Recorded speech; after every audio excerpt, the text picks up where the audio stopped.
मित्रों, आज हम आपको सुनाएंगे एक बुढ़िया और उसकी 3 बहुओं की कहानी जो अपने कर्मों की वजह से कुतिया बन गई। आज की कहानी बड़ी ही ज्ञानवर्धक और मोटिवेशनल है। तो चलिए चलते हैं कहानी की तरफ। एक छोटे से गांव में एक बुढ़िया रहती थी। उसकी 3 बहुएं और 3 बेटे थे। बुढ़िया मां बहुत धार्मिक थीं और हर दिन पूजा पाठ में समय बिताती थी। वह सुबह सुबह उठकर गंगा स्नान करने जाती और भगवान विष्णु और माता लक्ष्मी की पूजा करती थी। कार्तिक महीने में वह विशेष रूप से स्नान और पूजा करती थी। इस दौरान वह माखन मिश्री, दही मिश्री और तुलसी के पत्तों का भोग भगवान को चढ़ाती थी और प्रसाद अड़ोसी पड़ोसी में बांटती थी। गांव के लोग उसकी पूजा पाठ की बहुत इज्जत करते थे। बुढ़िया मां का यह नियम था कि वह कार्तिक महीने के हर दिन गंगा स्नान करे और पूजा करे। कार्तिक पूर्णिमा के दिन वह विशेष रूप से गंगा स्नान के लिए जाती और भोग बनाकर भगवान को चढ़ाती। लेकिन उसकी 3 बहुओं को यह सब बिल्कुल पसंद नहीं था। वे अक्सर उसकी आस्था का मजाक उड़ाती और प्रसाद खाने से मना कर देती। वे कहती, इसमें तुलसी के पत्ते हैं, हम यह नहीं खा सकते, यह सब दिखावा है। यह सुनकर बुढ़िया मां बहुत दुखी होती, लेकिन वह चुपचाप अपनी पूजा करती रहती। बुढ़िया मां का पति कुछ समय पहले ही गुजर चुका था, इसलिए वह अब अकेली थी। उसके बेटे भी अपनी पत्नियों के कहने में आकर उससे दूर हो गए थे। अब वह सिर्फ अपने पूजा पाठ में ही मन लगाती और पड़ोसियों में प्रसाद बांटती। लेकिन उसकी 3 बहुओं को यह सब बहुत बुरा लगता था। वे सोचती, यह सास जब देखो तब पूजा पाठ में लगी रहती है, अनाप शनाप खर्च करती है, पंडितों को बुलाती है, दान पुण्य करती है। अगर यह मर जाए तो अच्छा हो, कम से कम यह खर्चा तो बचेगा। बुढ़िया मां ने अपने 3 बेटों को बड़े प्यार से पाला था। उसने और उसके पति ने मिलकर उनकी परवरिश की थी। लेकिन अब जब उसे अपने बेटों की सबसे ज्यादा जरूरत थी, तब वे उससे मुंह मोड़ चुके थे। बुढ़िया मां दिन रात भगवान से प्रार्थना करती और अपने बच्चों के लिए आंसू बहाती। वह सोचती, हे भगवान, मैंने तो कभी किसी का बुरा नहीं चाहा, फिर मेरे साथ ऐसा क्यों हो रहा है। एक दिन बुढ़िया मां अपने भगवान विष्णु और माता लक्ष्मी के सामने बैठी प्रार्थना कर रही थी। उसकी आंखों में आंसू थे और वह भगवान से कह रही थी, हे भगवान, मुझे इस दुख से मुक्ति दिलाओ, मेरे बच्चों का भला करो और उन्हें सही रास्ता दिखाओ। इस तरह बुढ़िया मां ने अपने पूजा पाठ और दान पुण्य के नियमों को नहीं छोड़ा। लेकिन उसकी 3 बहुओं ने ठान लिया था कि वे अब इस घर में नहीं रहेंगी और बंटवारा करके अलग हो जाएंगी। वे सोचती, अगर हम अलग हो जाएं तो अपनी मर्जी से रह सकेंगे और सास की पूजा पाठ के खर्चे से बच सकेंगे। 3 बहुओं ने एक दिन आपस में बात की और बंटवारे की योजना बनाई। उन्होंने अपने पतियों से कहना शुरू किया कि अब हमें अलग हो जाना चाहिए। छोटी बहू ने अपने पति से कहा, देखिए, बड़े भैया के बच्चे बड़े हो रहे हैं और हमारे बच्चे छोटे हैं। हमें अभी बहुत मेहनत करनी है, बच्चों को पढ़ाना है। अगर हम अलग हो जाएंगे तो अपने बच्चों की अच्छी तरह से देखभाल कर पाएंगे। सास का खर्चा बहुत ज्यादा है, हर समय पूजा पाठ में लगी रहती है और बहुत पैसा खर्च करती है। मझली बहू ने भी अपने पति को समझाया, देखिए, अब बंटवारा हो जाना चाहिए, हम अपनी मर्जी से रहेंगे। क्या खर्चा करना है, क्या नहीं करना है, यह हम खुद तय करेंगे। सास के नखरे और खर्चे अब बर्दाश्त नहीं होते। हमें अलग रहकर अपने बच्चों का ध्यान रखना है। बड़ी बहू ने भी अपने पति से यही बात कही। बच्चे बड़े हो रहे हैं, कल उनकी शादी ब्याह करनी है। पैसे कमाते रहेंगे और सास का खर्चा करते रहेंगे तो कैसे चलेगा। हमारे बच्चों का भविष्य सुरक्षित करना है तो हमें अलग होना ही पड़ेगा। 3 बहुओं ने अपने अपने पतियों को समझा बुझाकर उनके मन में बंटवारे की बात डाल दी। 3 भाई अब बंटवारे के लिए तैयार हो गए। गांव के पंचों को बुलाया गया और घर का बंटवारा करने की बात हुई। 3 बहुएं भी बंटवारे में हिस्सा लेने के लिए तैयार हो गईं। गांव के पंचों ने घर का 4 हिस्सों में बंटवारा किया, 3 बेटों के लिए और 1 बुढ़िया मां के लिए। घर का सारा सामान भी 4 हिस्सों में बांट दिया गया। बुढ़िया मां को कम हिस्सा दिया गया क्योंकि वह अकेली थी और ज्यादा की जरूरत नहीं थी। पंचों ने कहा कि जो भी बुढ़िया मां को अपने हिस्से में रखेगा वह उसका भी ख्याल रखेगा। छोटी बहू ने साफ मना कर दिया मैं बुढ़िया माँ को अपने हिस्से में नहीं रख सकती। उसका खर्चा बहुत ज्यादा है। पूजा पाठ में बहुत पैसा खर्च होता है। हमें अपने बच्चों का ध्यान रखना है। मझली बहू ने भी मना कर दिया। मैं भी बुढ़िया माँ को अपने हिस्से में नहीं रख सकती। वह हमें कभी पसंद नहीं करती थी और हमें भी उसकी जरूरत नहीं है। बड़ी बहू ने भी वही जवाब दिया। मैं भी बुढ़िया माँ को अपने हिस्से में नहीं रख सकती। हमारे बच्चों का भविष्य सुरक्षित करना है और उसके लिए हमें बंटवारा करना ही पड़ेगा। बुढ़िया माँ अब अकेली रह गई। पंचों ने अपना फैसला सुनाया और चले गए। तीनों बहुओं ने अपना अपना सामान अपने अपने हिस्से में रख लिया। बुढ़िया माँ के हिस्से में जो झोपड़ी थी वह उसमें रहने लगी। अब वह अकेली थी और अपने बेटों से निराश होकर अपने भगवान से प्रार्थना करती रहती थी। अब बुढ़िया माँ अपने हिस्से की छोटी सी झोपड़ी में रहने लगी। वह रोज सुबह जल्दी उठकर गंगा स्नान करती और भगवान विष्णु और माता लक्ष्मी की पूजा करती। वह पहले की तरह ही भोग बनाकर भगवान को चढ़ाती और फिर अड़ोसी पड़ोसी में प्रसाद बांटती। लेकिन अब वह बहुत अकेली हो गई थी। उसके तीनों बेटों ने उससे मुंह मोड़ लिया था और उसकी बहुओं ने उसे घर से बाहर कर दिया था। वह रोज भगवान से प्रार्थना करती, हे भगवान, मुझे इस दुख से छुटकारा दिलाओ, मेरे बच्चों का भला करो और उन्हें सही रास्ता दिखाओ। बुढ़िया माँ के पास जो थोड़ा बहुत आटा, दाल और चावल था वह उसी से काम चलाती। वह सोचती, अब मुझे अपनी जिंदगी इसी तरह गुजारनी पड़ेगी। मेरे बच्चों ने मुझे छोड़ दिया है, लेकिन मैं भगवान की भक्ति नहीं छोड़ूंगी। उसकी भक्ति में कोई कमी नहीं आई। वह हर रोज तुलसी के पत्तों से भगवान का पूजन करती और पड़ोसियों को प्रसाद बांटती। एक दिन जब बुढ़िया माँ अपनी झोपड़ी में बैठी रो रही थी, तभी एक युवक आया।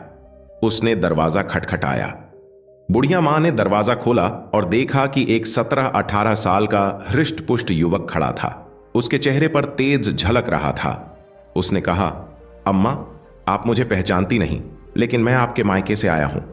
मेरा नाम कृष्णा है। मेरे पिताजी ने मुझे आपकी मदद करने के लिए भेजा है।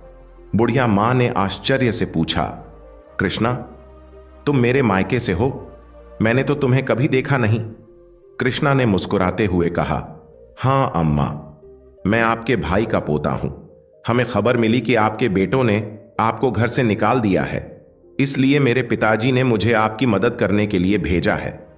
बुढ़िया माँ की आंखों में आंसू आ गए। उसने कृष्णा को अंदर बुलाया और उसे बैठने के लिए कहा। उसने पानी का गिलास और थोड़ा सा गुड़ दिया। कृष्णा ने पानी पिया और गुड़ खाया। फिर उसने अपनी थैली से कुछ खाने का सामान, कपड़े और दवाइयां निकाली। उसने कहा, अम्मा, यह सब सामान मैंने आपके लिए लाया है। आप भूखी मत रहना, हम रोज आपको खाना भिजवाएंगे। बुढ़िया माँ ने कृष्णा को आशीर्वाद दिया और कहा, बेटा, तुम्हारा बहुत बहुत धन्यवाद। तुमने मेरे लिए जो किया है उसके लिए मैं भगवान से तुम्हारे सुख समृद्धि की प्रार्थना करूंगी। कृष्णा ने बुढ़िया माँ से विदा ली और वापस चला गया। बुढ़िया माँ ने अपने भगवान का धन्यवाद किया और सोचा, भगवान ने मेरी प्रार्थना सुन ली, अब मैं भूखी नहीं रहूंगी।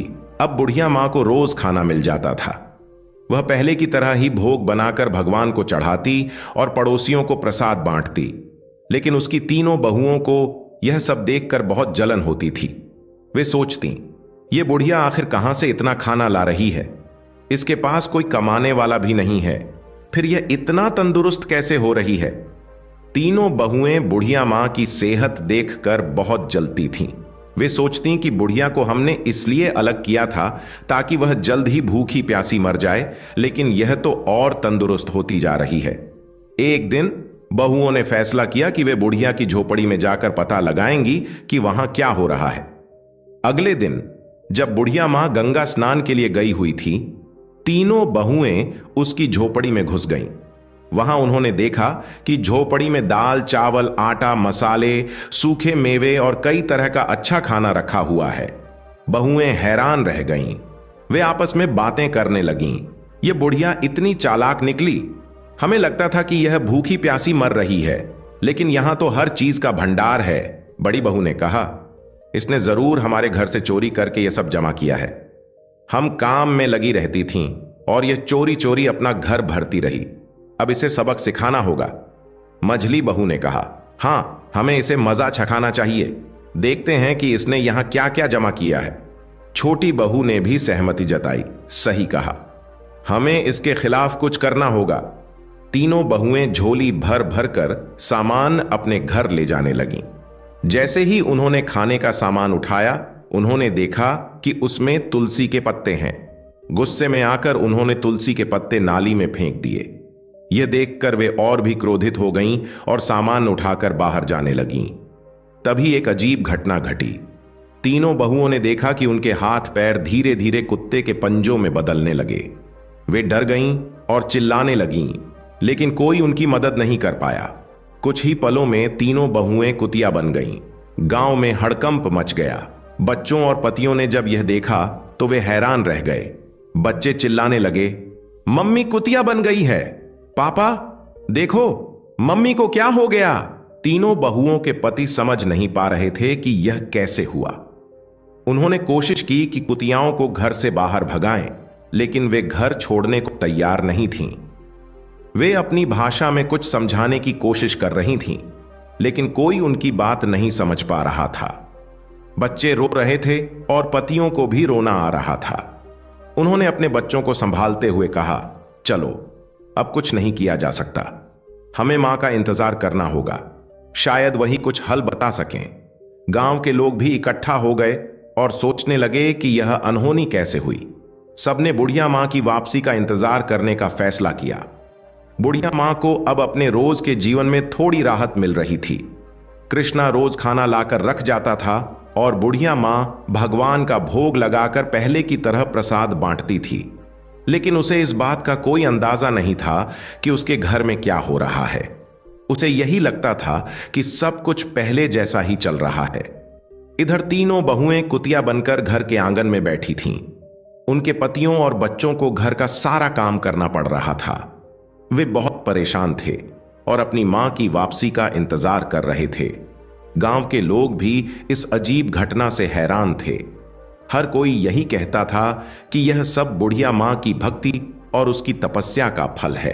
एक दिन गांव के कुछ लोगों ने बुढ़िया मां को गंगा स्नान के लिए जाते देखा। उन्होंने सोचा कि अब उसे सारी बात बतानी चाहिए। वे उसके पास गए और बोले, माई, तुम्हारे घर में कुछ अजीब हो रहा है।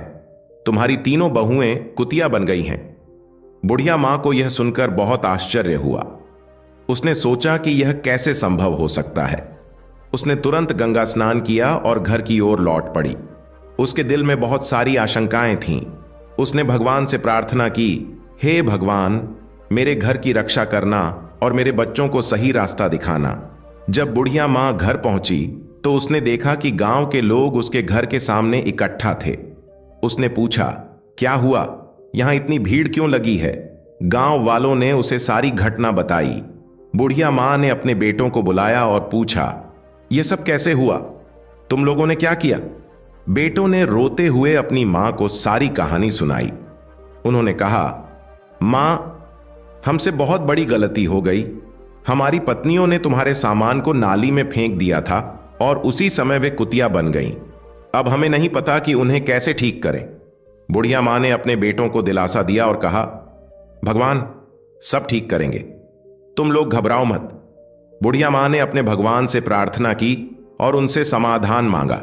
उसने सोचा कि शायद किसी साधु बाबा के पास इसका समाधान हो सकता है। उसी समय एक साधु बाबा गांव में आए। बुढ़िया मां ने उन्हें अपने घर बुलाया और सारा हाल बताया। साधु बाबा ने ध्यान से सारी बातें सुनी और कहा, यह सब तुम्हारी भक्ति और तपस्या का फल है, लेकिन चिंता मत करो, इसका उपाय भी है। बुढ़िया मां ने पूछा, बाबा कृपया मुझे उपाय बताएं, मैं अपने बच्चों को इस हालत में नहीं देख सकती। साधु बाबा ने कहा, तुम्हें कार्तिक महीने में विशेष पूजा करनी होगी। तुम्हारे स्नान के पानी से तुम्हारी बहुओं को नहलाना होगा और ब्राह्मणों को भोजन कराकर उनके झूठे भोजन को बहुओं को खिलाना होगा। इससे वे अपने असली रूप में वापस आ जाएंगी। बुढ़िया मां ने साधु बाबा को धन्यवाद दिया और अपने बेटों को यह उपाय बताया। बेटों ने कहा, मां, हम तुम्हारी हर बात मानेंगे। हम इस उपाय को जरूर पूरा करेंगे। बुढ़िया मां ने कार्तिक महीने की विशेष पूजा की तैयारी शुरू कर दी। उसके तीनों बेटे और गांव के लोग भी इस पूजा में मदद करने लगे।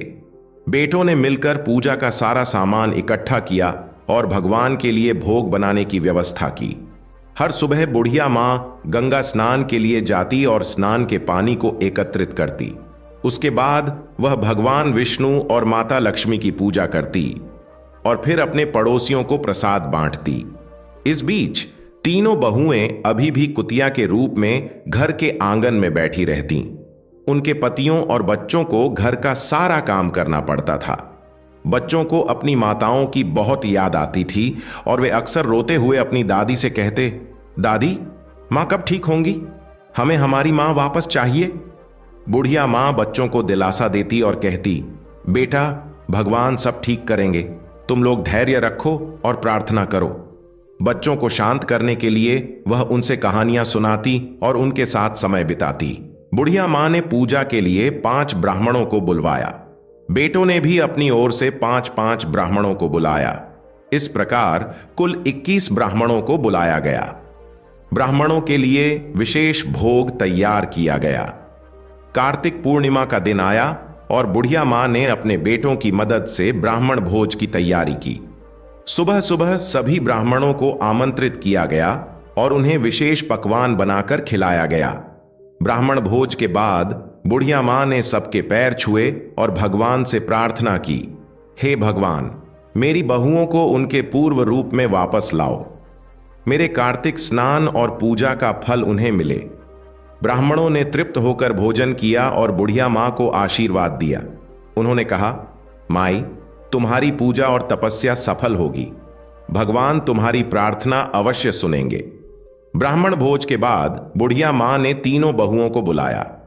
तीनों कुतियाएं भगवान के भोग के झूठे भोजन को बड़े प्रेम से खाने लगीं। बुढ़िया मां ने उनके ऊपर गंगा जल छिड़का और उन्हें स्नान के पानी से नहलाया। जैसे ही गंगा जल और स्नान का पानी बहुओं के ऊपर छिड़का गया, एक चमत्कार हुआ।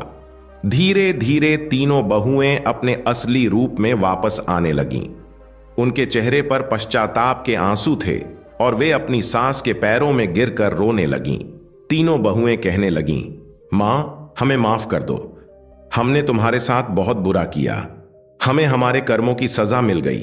अब हम तुम्हें कभी कोई कष्ट नहीं देंगे और हमेशा तुम्हारी सेवा करेंगे। बुढ़िया मां ने उन्हें गले लगाया और कहा, बेटा, भगवान ने तुम्हें माफ कर दिया है।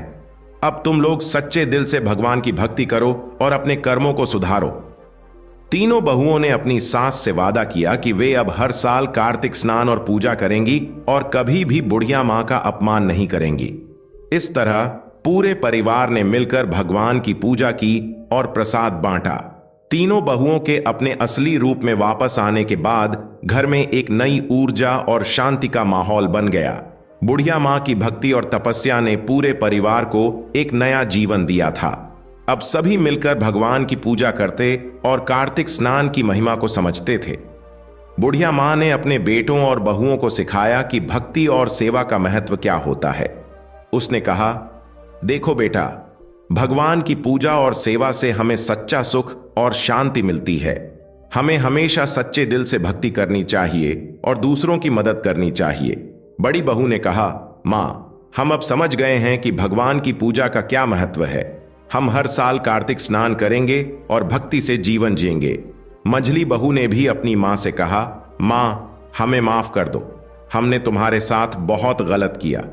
अब हम तुम्हारी सेवा करेंगे और तुम्हारे साथ मिलकर भगवान की पूजा करेंगे।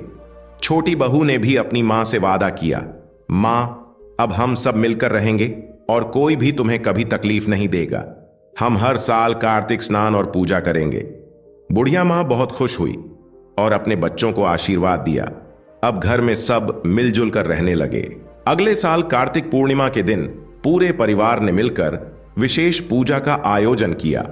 घर को सजाया गया और भगवान विष्णु और माता लक्ष्मी की विशेष आराधना की गई। तीनों बहुएं सुबह सुबह उठकर गंगा स्नान के लिए गईं और स्नान के बाद भगवान का भोग तैयार किया। बुढ़िया मां ने सभी को सिखाया कि कैसे तुलसी के पत्तों का उपयोग करना है और भगवान का भोग लगाना है। उसने कहा, तुलसी के पत्तों में दिव्य शक्ति होती है और भगवान को यह बहुत प्रिय है। हमें सच्चे मन से पूजा करनी चाहिए और भगवान का भोग लगाना चाहिए। तीनों बहुओं ने पूरी श्रद्धा के साथ पूजा की और भगवान का भोग लगाया। उसके बाद सभी ने मिलकर प्रसाद बांटा और गांव के लोगों को भी बुलाया। गांव के लोग भी बुढ़िया मां की भक्ति और तपस्या की तारीफ करने लगे। भगवान की कृपा से अब परिवार में सुख और समृद्धि आने लगी। तीनों भाइयों का व्यापार अच्छा चलने लगा और घर में खुशियों का माहौल बन गया। अब तीनों बहुएं भी अपनी सास की सेवा में लगी रहतीं और हर काम में उनकी मदद करतीं। तीनों भाइयों ने भी अपनी मां से वादा किया कि वे अब कभी भी उसे अकेला नहीं छोड़ेंगे और हमेशा उसकी सेवा करेंगे। वे सब मिलकर हर त्योहार और विशेष अवसरों पर भगवान की पूजा करते और प्रसाद बांटते। बुढ़िया मां का जीवन अब पूरी तरह से बदल चुका था। उसकी भक्ति और तपस्या ने पूरे परिवार को एक नई दिशा दी थी। अब सब मिलकर भगवान की आराधना करते और जीवन में सुख शांति पाते। एक दिन बुढ़िया मां ने अपने बच्चों और बहुओं को बुलाकर कहा, बेटा, भगवान ने हमारी प्रार्थना सुनी है और हमें सुख शांति दी है। अब हमें हमेशा सच्चे मन से उनकी भक्ति करनी चाहिए और दूसरों की मदद करनी चाहिए। इससे हमारा जीवन सुखमय बनेगा। तीनों बहुओं और बेटों ने अपनी मां की बात मानी और हमेशा भगवान की भक्ति और सेवा में लगे रहे। अब घर में हमेशा खुशियों का माहौल बना रहता और सब मिलजुल कर रहते। इस तरह बुढ़िया मां की भक्ति और तपस्या ने पूरे परिवार को एक नई दिशा दी।